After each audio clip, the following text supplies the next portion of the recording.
Myself, Sudhakar Barbade, Assistant Professor, Electronics and Telecommunication Engineering, Walchand Institute of Technology, Solapur. Today, we will discuss Programmable Logic Controllers, in short it is called PLC, and the different architectures of PLC is the current topic. Learning outcome: at the end of this session, students will be able to describe architecture of programmable logic controllers. Contents: today we will discuss what is PLC and then architecture of PLC.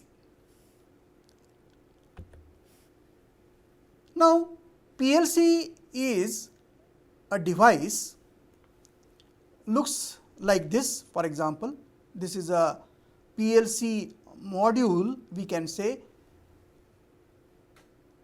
wherein there are inputs on this side, that means different sensors, switches are the inputs to this PLC.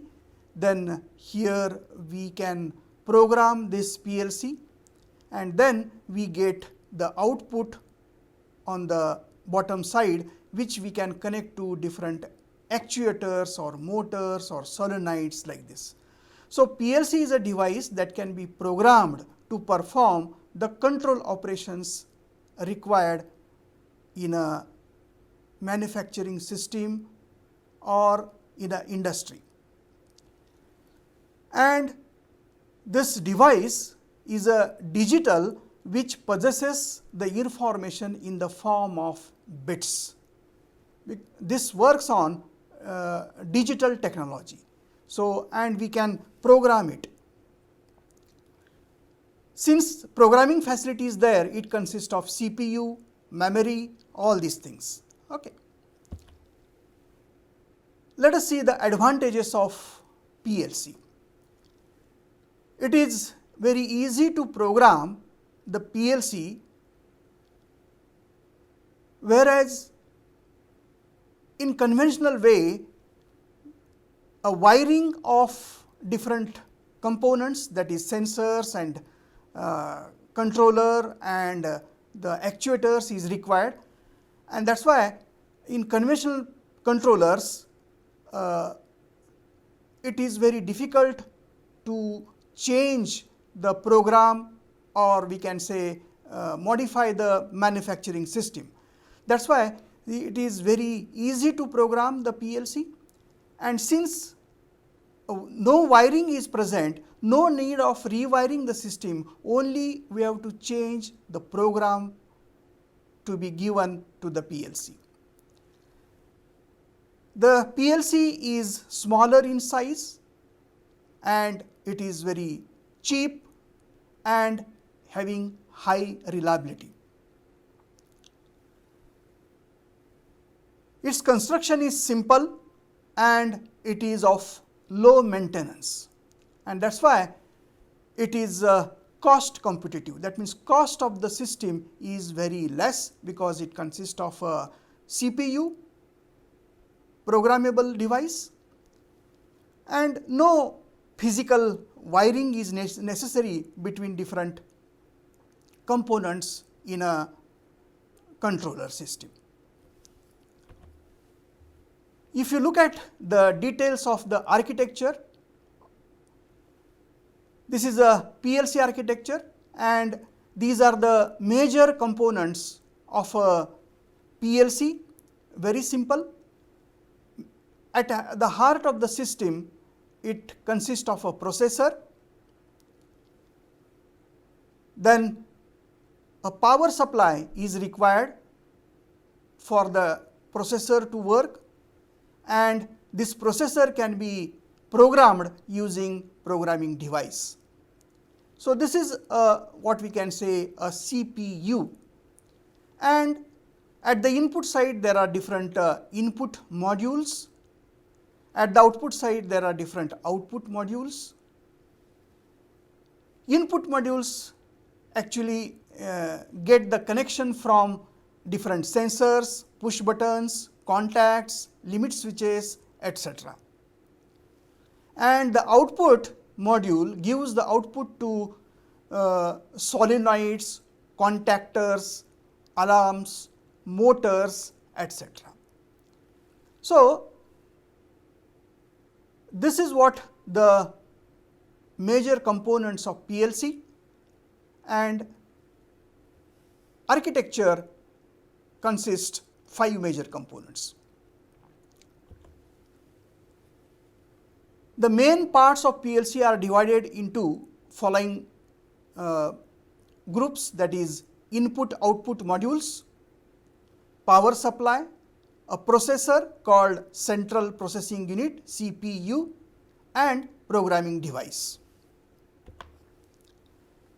Here I/O modules are responsible for accepting the inputs from input devices such as sensors, push buttons, contacts, and limit switches, and conveying the output to the output devices named solenoids, contactors, alarms, motors, etc.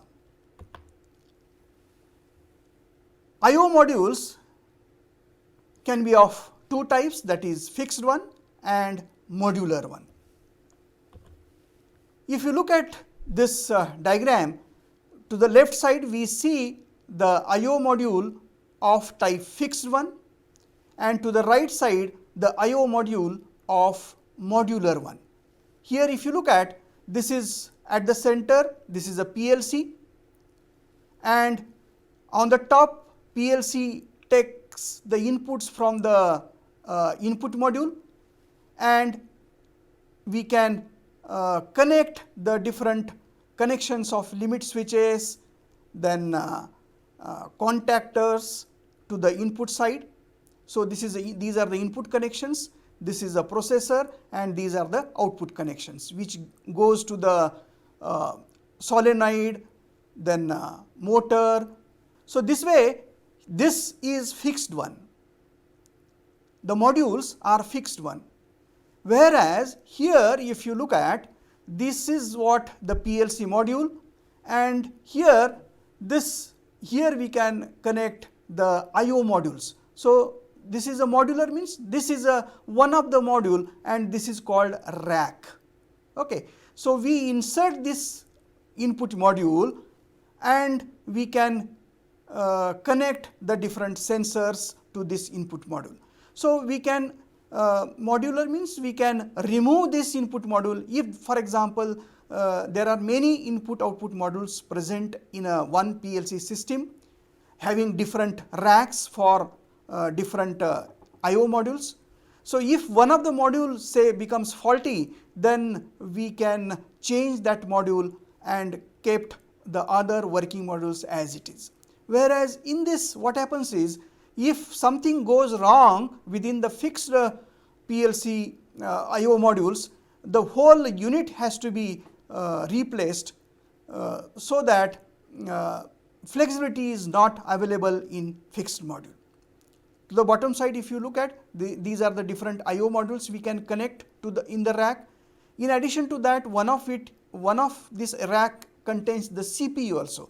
Even CPU, if there is a problem in CPU, we can remove that module and we can connect another new one. So, here we have flexibility of connecting it. So, here we look at the advantages of fixed I/O modules. It is fixed I/O is typical of small size of single package. So, fixed I/O module is of small size of single package. It has fixed number of inputs and outputs. We cannot expand it further. Disadvantage is lack of flexibility, as we discussed earlier. We cannot expand the capability of the PLC to the larger system if we purchase a smaller system earlier. If any part fails, whole unit is to be replaced, but whereas in modular I/O, only the faulty module can be replaced. Modular I/O advantages: Separate modules can be plugged, increasing flexibility. The modules like power supply, CPU and I/O can be plugged into rack, and only failed module can be replaced instead of replacing the whole system.